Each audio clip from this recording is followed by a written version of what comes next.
Assalamualaikum warahmatullahi wabarakatuh. Perkenalkan, kami dari kelompok 8 ingin mempresentasikan hasil kerja kelompok kami dengan judul Konsep Dasar Manajemen Sumber Daya Manusia.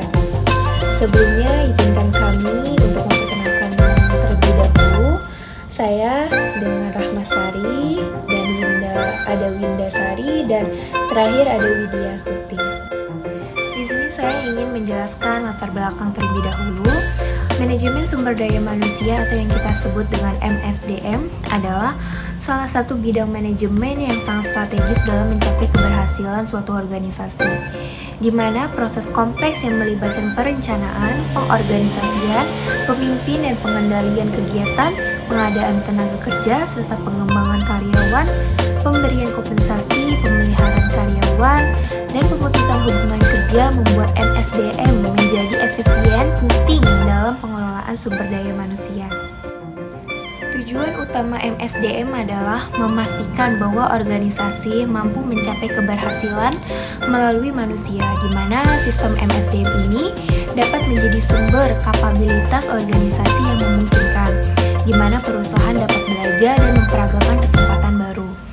Nah, tujuan dari MSDM ini tuh memungkinkan organisasi mendapat dan mempertahankan tenaga kerja yang cakap, di mana meningkatkan kapasitas yang melekat pada manusia, serta mengembangkan sistem kerja dengan kinerja tinggi, dan mengembangkan praktek manajemen dengan komitmen tinggi terhadap karyawan sebagai stakeholders dalam organisasi. Nah, dalam keseluruhan proses tersebut, MSDM ini memiliki peran sentral dalam mengatur sumber daya manusia agar selaraslah dengan tujuan strategis perusahaan. Oleh karena itu, paham dan dalamilah kita atas konsep dasar MSDM ini sangat penting bagi para profesional dan akademis bidang manajemen untuk mewujudkan suatu organisasi yang maju dan berdaya yang sangat tinggi. Nah, selanjutnya di sini ada rumusan masalah, di mana rumusan masalah ini terbagi menjadi 5. Yang pertama itu ada apa definisi dari manajemen sumber daya manusia. Yang kedua, apa saja tujuan-tujuan dari manajemen sumber daya manusia. Yang ketiga, apa saja fungsi-fungsi dari manajemen sumber daya manusia. Dan yang keempat, bagaimana manfaat manajemen sumber daya manusia. Dan yang terakhir, bagaimana manajemen sumber daya manusia dalam mencapai kinerja optimal. Dan selanjutnya di sini ada tujuan dari masalahnya. Yang pertama itu ada untuk mengetahui terkait definisi manajemen sumber daya manusia. Yang kedua, untuk mengetahui tujuan dari manajemen sumber daya manusia. Yang ketiga, untuk mengidentifikasi fungsi dari manajemen sumber daya manusia.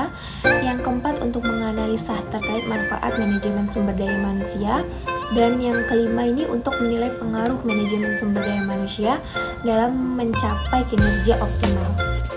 Dan selanjutnya di sini ada fungsi-fungsi manajemen sumber daya manusia, di mana fungsi-fungsi ini terbagi menjadi dua.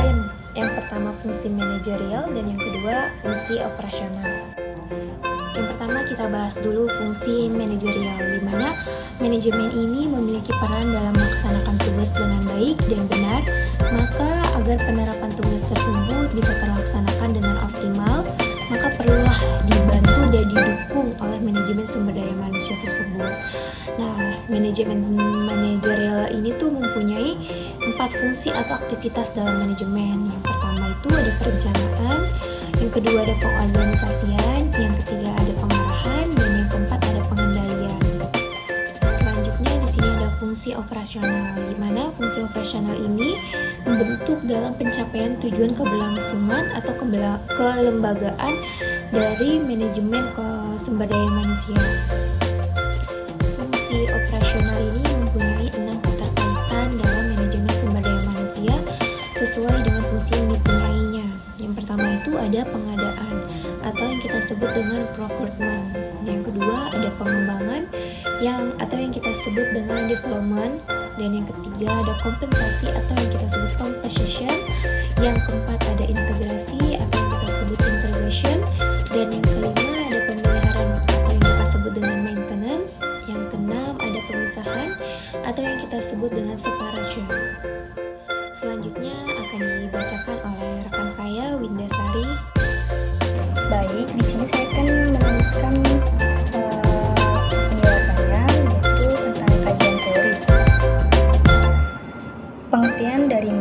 sumber daya manusia ialah suatu bidang dalam manajemen yang secara khusus mempelajari korelasi secara peran manusia dalam suatu organisasi ataupun perusahaan.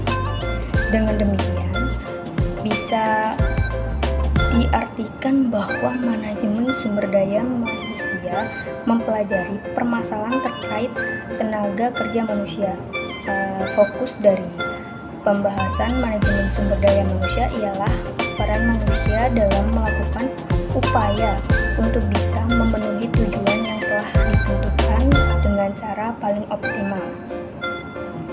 Terus yang selanjutnya masih kajian teori, yaitu manajemen sumber daya manusia merupakan kata kunci atau keyword untuk mencapai keunggulan kompetitif tenaga kerja produktif dalam sektor kehidupan, termasuk lingkungan bisnis yang dinamis dan beragam, terus lingkungan kehidupan yang semakin adaptif terhadap teknologi dan mengalami perubahan dengan cepat, menyebabkan peran manajemen sumber daya manusia sangat strategis dan urgent dalam menanggapi keberhasilan bagi perusahaan dan organisasi guna menghadapi tenaga global.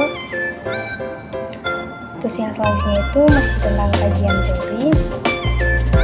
Dalam pencapaian tujuan suatu organisasi diperlukan manajemen sumber daya manusia yang dikelola secara tepat, dapat juga dikatakan sebagai teknik untuk mengatur peraturan tenaga kerja, pemeliharaan, pengembangan karir, hingga pemisah tenaga kerja dan beberapa hal lainnya.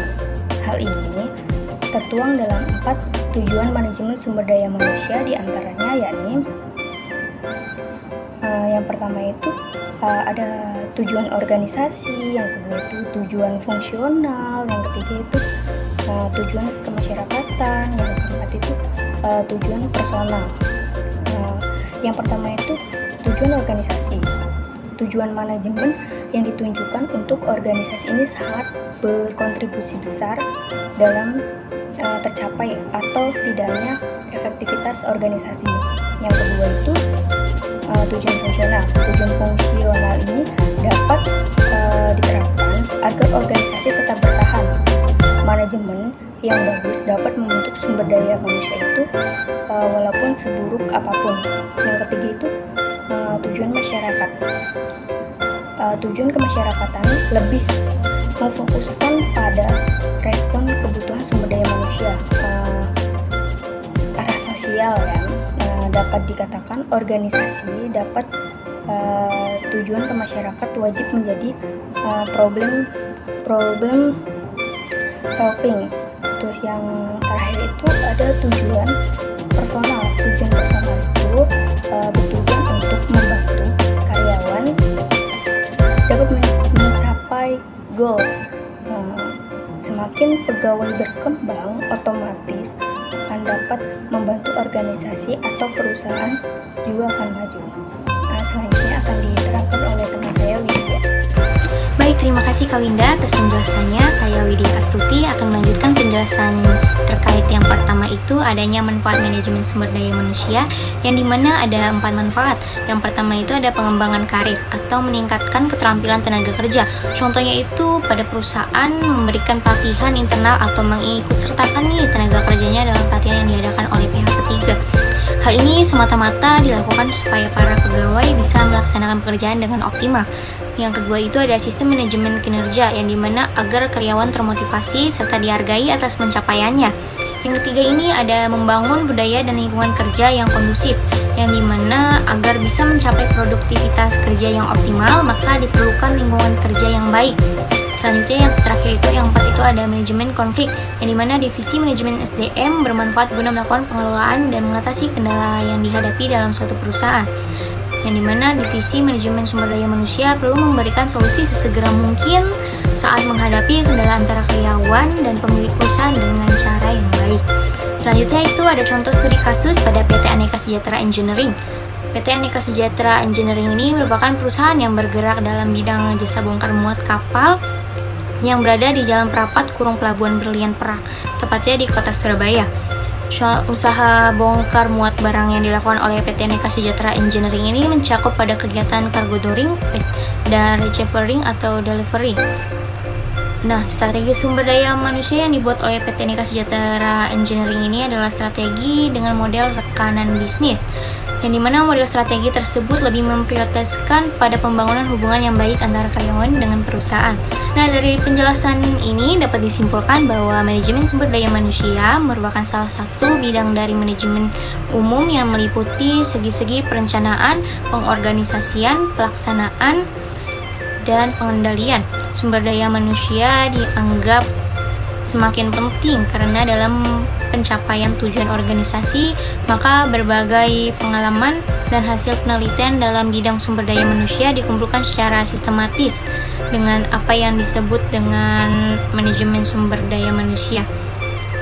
Nah, untuk mencapai kebermaknaan sumber daya manusia yang optimal, maka diperlukan manajemen dengan tujuan yang jelas, yaitu tujuan-tujuan itu yang telah dijelaskan oleh Mbak Winda, yaitu adanya tujuan manajemen dapat dilihat dari tingkat yang paling rendah nih, yaitu tingkat personal, naik lagi ke tingkat yang lebih tinggi yaitu tujuan fungsional, dilanjut dengan tujuan organisasional, dan puncaknya untuk tujuan layanan masyarakat secara nasional dan juga internasional. Nah, sudah di penghujung presentasi kami. Sekian dari kelompok kami, kurang lebihnya mohon maaf. Semoga bermanfaat. Wassalamualaikum warahmatullahi wabarakatuh.